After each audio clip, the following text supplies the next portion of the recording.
Boa noite, meus queridos. Tudo bem? Bom estar com vocês aqui. Mais uma noite, final de tarde, começo da noite, depende de onde você está, é, que nós separamos para compartilhar a palavra. É sempre um tempo muito especial para mim, muito esperado. E eu queria que esse tempo fosse um tempo muito especial para você também.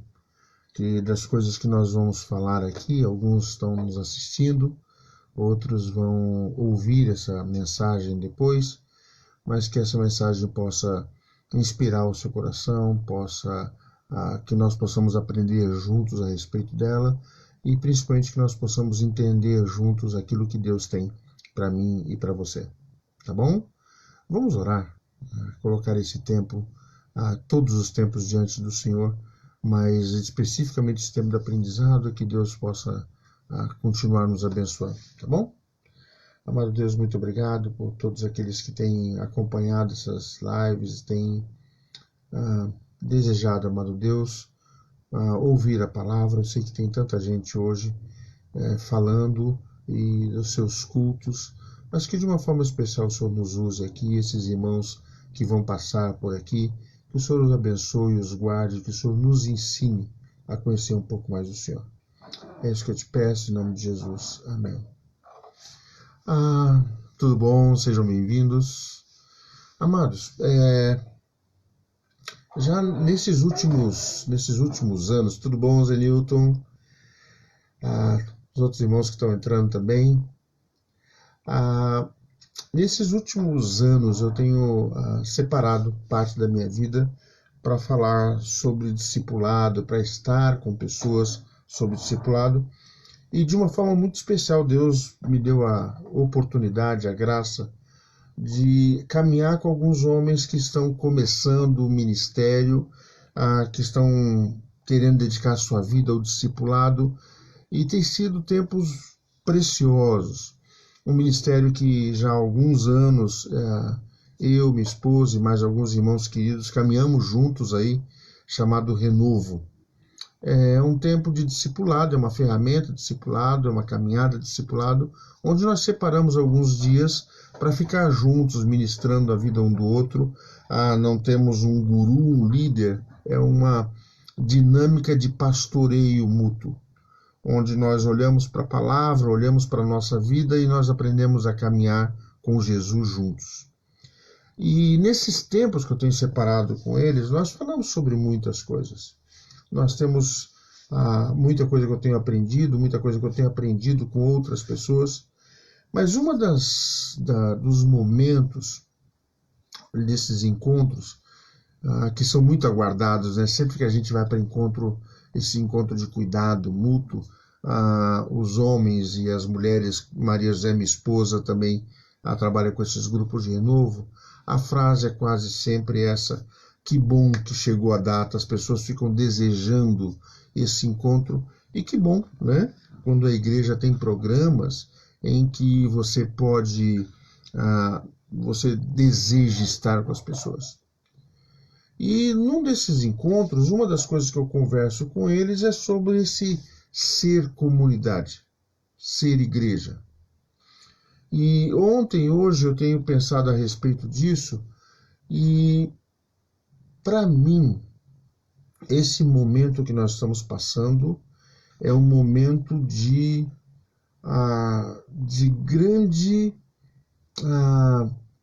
provação, no sentido de uma prova. A igreja, nesse contexto, nesse momento no Brasil, em outros lugares isso acontece de outras formas, mas especificamente é a primeira vez que uma crise mundial atinge a igreja dessa forma. Ontem eu ouvi o governador do nosso estado falando que possivelmente nós vamos estar com as nossas estruturas de igreja, estrutura eclesiástica de reunião em um local, nós só vamos poder ter isso talvez no final de maio. Isso foi o que ele colocou por enquanto, é uma perspectiva, pode mudar para mais ou para menos, né? Mas a princípio é talvez final de maio. E quando eu ouvi isso, eu fiquei pensando, meu Deus, como é que nós vamos continuar nos reagindo como igreja? Agora aqui nós estamos com um pouco mais de 30 dias de vivenciando esse momento de isolamento, de afastamento, essa quarentena, onde nos primeiros dias a gente passa relativamente bem, mas agora a tendência é da gente ter cada vez mais pressões e pressões emocionais. Eu vejo a quantidade de pessoas que estão começando a procurar psicólogos para poder conversar, pequenas crises começando a acontecer. E isso para mim me dá uma clareza de algumas coisas que nós temos conversado nesses tempos de renovo e de discipulado. Às vezes, quando eu me encontro com esses homens e quando nós estamos conversando, eu faço uma pergunta que eu me fiz como pastor de igreja e como alguém que em alguns momentos liderou a igreja, que tive a oportunidade de dar direção a um rebanho, e isso é uma experiência extraordinária. Eu fiz uma pergunta para alguns homens várias vezes, sentado em volta de uma mesa. A minha pergunta para eles: você tem certeza que se você tiver problema, a igreja vai cuidar de você? Presta atenção nessa pergunta. Você tem certeza, o seu coração está tranquilo, você tem absoluta convicção de que se você tiver um problema, a igreja vai cuidar de você? Para minha surpresa, a grande maioria das vezes que eu fiz essa pergunta, a resposta das pessoas é: não sei. Não sei se realmente eu passando por uma crise, eu passando por uma dificuldade, se a igreja vai cuidar de mim. E esse é um tempo onde nós estamos vivendo, onde esses afastamentos, onde nós não podemos nos reunir num lugar, não temos encontros mais frequentes. A grande pergunta é se nós, como igreja, estamos exercitando o cuidado uns com os outros. Tudo bom? Que bom que vocês estão por aqui. Se nós estamos exercitando esse cuidado uns pelos outros. Eu sei que nós lemos muitas vezes na igreja esse texto de Atos capítulo 2, versículo 42, que falava da comunhão da igreja. Agora é interessante que esse texto, quando fala dessa comunhão da igreja, aqui eles estão tentando administrar uma crise enorme. Um monte de gente se convertendo, todo mundo numa cidade sem infraestrutura, passando por dificuldades de saúde. Se hoje nós temos o corona, naquela época tinha uma doença extremamente contagiosa chamada lepra, sem contar as outras doenças, de uma cidade que não tem higiene, que pessoas, adultos e crianças morriam de diarreia. Uma igreja que passava por sofrimento, dificuldade de alimentos. E quando esse texto fala: tudo bom, Jamile? Onde é que você está? Esse texto, quando fala dessa comunidade, é uma comunidade que teve que se reinventar. Porque pensa comigo, boa parte, ou grande parte dessas pessoas que se convertem aqui, que estão nesse momento aqui de Atos, eram judeus. Eles tinham na cabeça deles o jeito de viver a igreja. Eles viviam a igreja, eles tinham a sinagoga, eles tinham os rituais, eles tinham as coisas que eles faziam do seu jeito de ser comunidade de fé. Mas, de repente, é uma comunidade que não tem mais a sinagoga, porque eles não são mais judeus dentro da cultura e da tradição judaica. Eles não têm mais o apoio dos sacerdotes do templo. Eles estão em Jerusalém, mas não têm o apoio do templo. Eles não têm o apoio da liderança daquela região. Eles são os estrangeiros passando por Jerusalém, que se converteram. Essa comunidade vive um tempo de crise. E nesse tempo de crise, Deus fala de uma forma, tudo bom, Luiz? Depois eu quero saber como é que tá, como é que vocês estão aí no Piauí, como é que tá as coisas por aí. Nesse tempo de crise, a igreja se organizou e ela estabeleceu coisas que para ela são prioridades. Nesse trabalho, nessa caminhada discipulado, esse texto de Atos 2,42 diz: eles se dedicavam ao ensino dos apóstolos, à comunhão, ou partir do pão e às orações. Eu sei que você já ouviu a respeito desse texto muitas vezes. A minha pergunta é se esse texto, nesse momento histórico nosso no Brasil, se a minha prática de discípulo de Jesus e a sua prática de discípulo de Jesus passa por esses textos. Quanto tempo nós temos gastado, e aí a internet às vezes nos ajuda, mas nós temos outras ferramentas nesse processo de ensino um dos outros. Eu acho curioso que, como igreja, talvez seja um momento histórico diferente. Eu fico pensando numa igreja hoje, em qualquer lugar do mundo, mas vamos falar aqui no Brasil, eu sei que tem gente de fora aqui, né? Mas vamos falar num contexto brasileiro. Será que a gente não podia ter algumas ferramentas? Boa noite, Beatriz, tudo bem? Eu tenho visto algumas igrejas fazendo isso e como tem sido abençoador da igreja se responsabilizar um pelos outros. Um professor de escola bíblica ligando para as pessoas que participam com ele, cuidando deles, falando com as pessoas. As nossas vigílias de oração, nossos tempos de oração, eu tenho compartilhado com alguns esse momento as nossas salas de oração. Eu quero estimular você, se você quer participar disso, venha participar com a gente, ou pegue a ideia para organizar a sala de oração na sua igreja, na sua comunidade. Como tem sido bom! Como tem algumas ferramentas que ajudam os grupos discipulados a não pararem. Você continua esse tempo de ministrar uns aos outros. Foi ontem ou antes de ontem eu estava compartilhando com vocês como tem sido bom me encontrar via celular mesmo, via algumas ferramentas de comunicação e perguntar, e os pastores me perguntarem qual foi o texto que te abençoou essa semana. Essa é uma boa pergunta para mim e para você. Qual foi o texto que moveu o seu coração?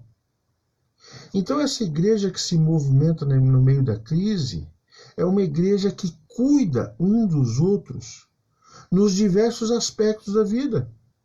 É uma igreja que, porque a gente não pode se reunir em um lugar, ela não para de ensinar. E o ensino bíblico, o ensino das escrituras. O Azaf está me assistindo? Que bom! Estou sendo assistido pelo meu neto, tá bom? Que bom a gente poder ter essa igreja que vive essa comunhão. E comunhão, uma das primeiras coisas que eu falei aqui nesse tempo de começar a compartilhar essas lives, a gente precisa, para esse momento que estamos vivendo, pedir a Deus que nos ajude a ter uma presença na ausência. Para quantas pessoas você já ligou essa semana? Com quantas pessoas você falou? Com quantas pessoas de verdade você perguntou como elas estão? Essa comunhão que a igreja precisa vivenciar. E esse é um grande teste para nós. De como vivenciar isso, mesmo não tendo o prédio, a capelinha, o local para se encontrar, o horário marcado. Como que a gente pode ter uma comunhão criativa? Tudo bom, Roseli? Bom que você está aqui. Como é que a gente pode ter esse ensino, essa comunhão? Como é que a gente exerce o partir do pão? Eu acho que como igreja a gente precisava criar as estruturas, e eu quero te estimular a fazer isso. Eu não sei qual comunidade você está participando, mas de ficar atento, porque, queridos, tem gente passando necessidade. Eu não sei se foi aqui, me perdoe eu contar a história de novo, mas essa semana passada eu fui fazer uma compra, estava vindo de algum lugar e parei num supermercado para fazer uma compra. Aí a Maria José saiu do carro e eu fiquei parado. fiquei parado no carro esperando ela retornar para a gente sair, tentando obedecer um pouco esse isolamento, né? Então só um saiu, eu fiquei ali no carro para guardar a vaga. E quando eu estou parado dirigindo, veio um rapaz, um homem, bateu no vidro e perguntou para mim: escuta, o senhor podia me arrumar um dinheiro? Tudo bom, pessoal de Afuá? Tudo bom, Ellen? Lá do Pará. Bom estar com vocês. Bateu um homem no vidro e falou: escuta, o senhor tem um dinheiro para me dar? Eu não costumo dar dinheiro em sinaleiro, em trânsito. Então eu não respondi que não tinha. Eu falei: neste momento eu não posso dar. Não vou lhe dar. E aí ele educadamente saiu, só que eu fiquei reparando ele. E quando eu vi ele saindo para trás do carro, assim, eu vi que ele se encostou no muro perto de uma moça. E aí eu virei um pouco mais a cabeça, tinha ele, uma mulher, mais ou menos da mesma idade, e uma criança. E aí eu perguntei: senhor, o que está acontecendo? Por que ele queria esse dinheiro? Eu peguei o carro, estava no estacionamento, liguei o carro, dei a ré, cheguei mais perto dele, abri a janela e falei: escuta, você tinha pedido um recurso, me conta um pouco mais. Ele falou: não, é que eu e a minha mulher, eu sou ajudante de pedreiro, morava numa casa alugada aqui, e o dono da casa nos botou na rua, e eu perdi o meu emprego porque a empresa fechou por causa desse negócio do corona.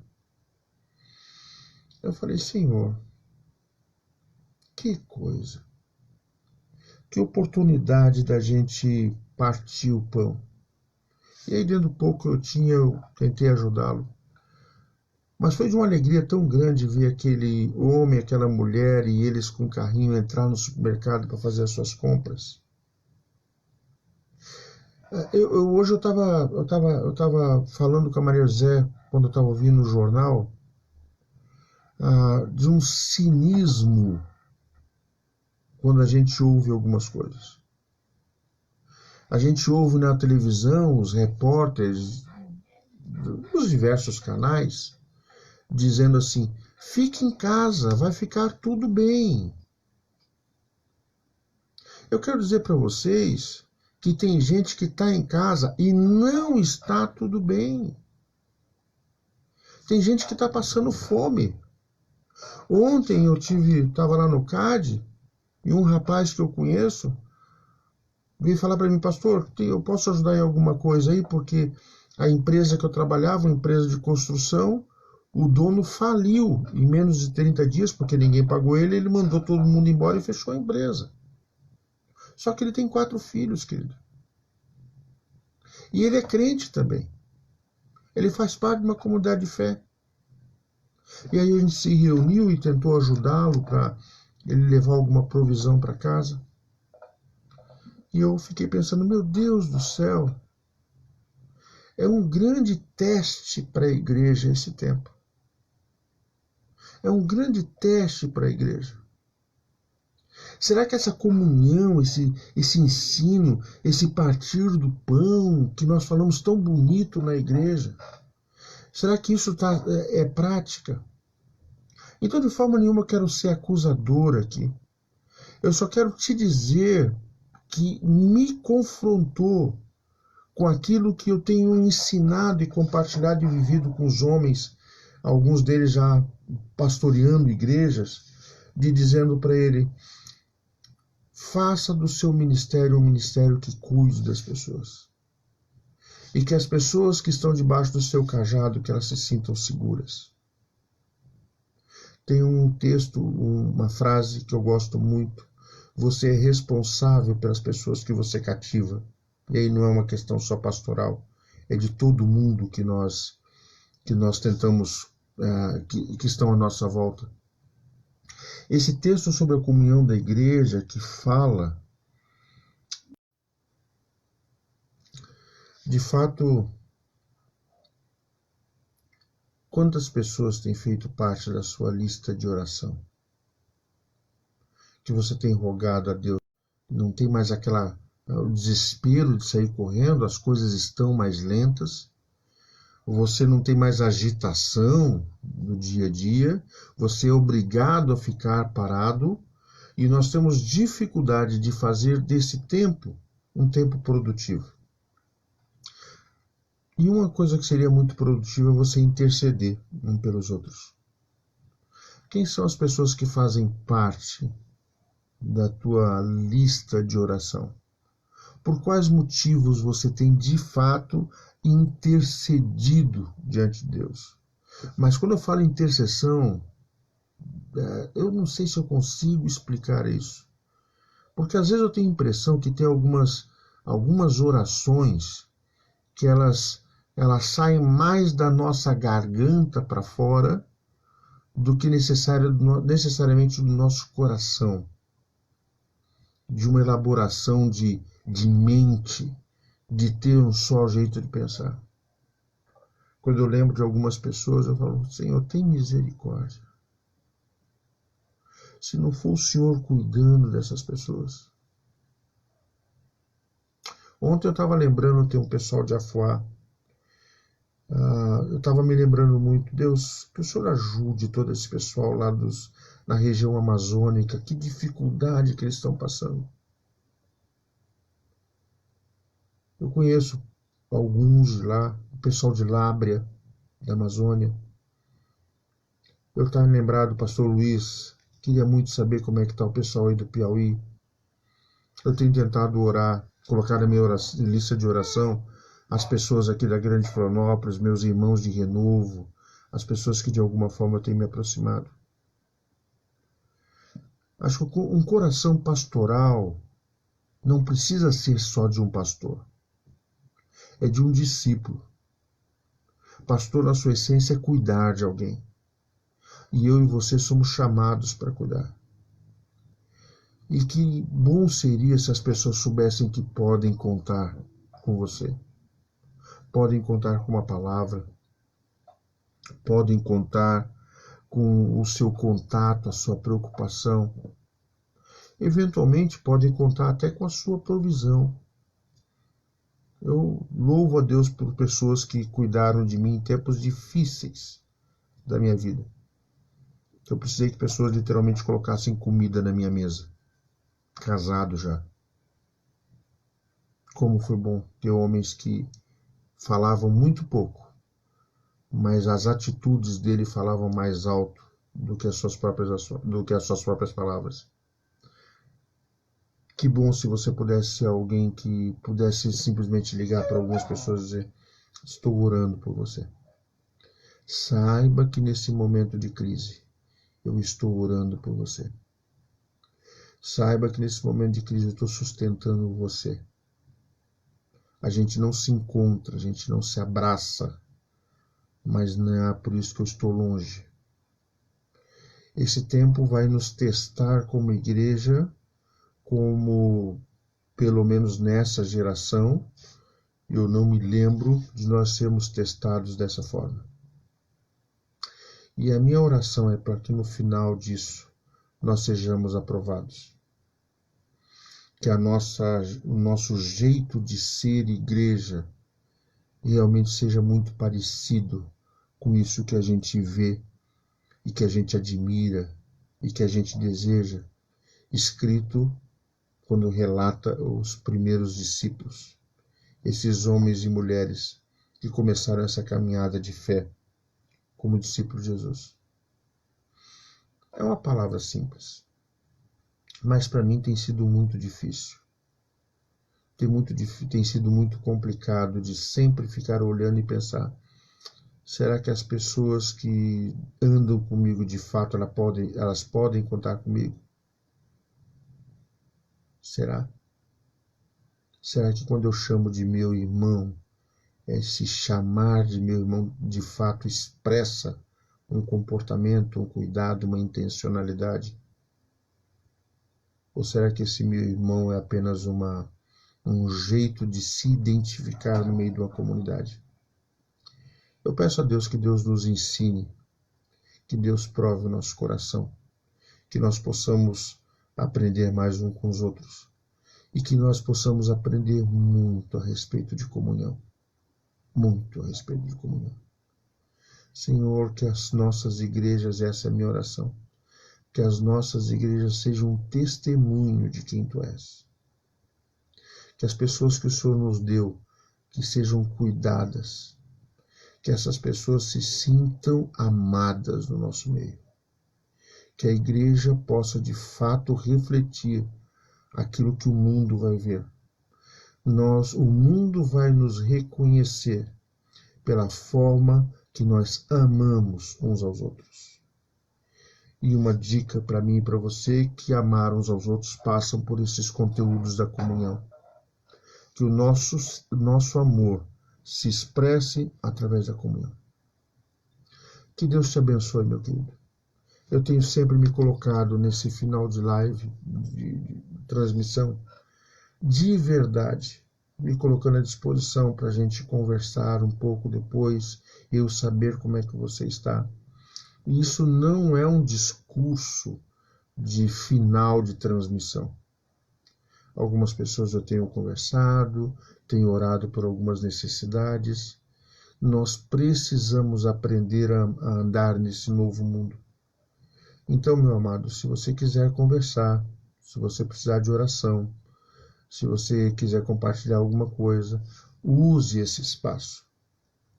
Dentro das nossas limitações, das nossas precariedades, a gente vai tentar caminhar nessa nova caminhada de tentar manter a nossa comunhão apesar da distância. Nem sempre a gente consegue, mas sempre a gente tenta. Então esse espaço não é um espaço só para concorrer com mais outras pregações que estão, e tem muita coisa boa acontecendo. Mas é um espaço que foi feito, e eu creio que Deus separou para mim e para você, para a gente de alguma forma tentar viver essa comunhão. E o que eu peço é que Deus nos ajude a viver essa comunhão, daquilo que os discípulos viveram com Jesus, que a igreja na sua história viveu, e que eu e você somos responsáveis de viver agora.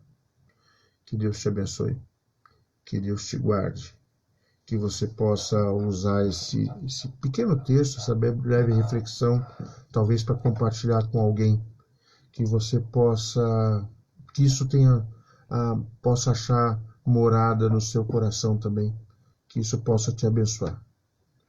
Que Deus te abençoe, um bom final de semana, que cuide da sua família, cuide da sua igreja, cuide da sua comunidade. Que Deus, de uma forma muito especial, fale ao seu coração. Tá bom? Se você quiser dar uma curtida lá, compartilhar, fique à vontade, tá bom? Se você quiser participar das salas de oração e quiser uma ajuda para organizar salas de oração e salas de discipulado, eu me coloco à disposição para te ajudar. Tem um pessoal aqui de Afuá, eu queria muito montar uma sala de oração com o pessoal de Afuá. Eu também queria muito montar uma sala de oração com o pessoal do Piauí. Eu acho que a gente podia marcar tempos para estar junto, orando um pelos outros. Tem sido uma experiência muito legal. Então, manda um WhatsApp para mim, eu vou tentar viabilizar isso, a gente marcar um horário para a gente estar junto, tá bom? Que Deus te abençoe e te guarde. Depois dá uma curtidinha lá, tá bom? E manda suas mensagens para mim. Boa noite, um final de semana abençoado para você. Tchau, tchau.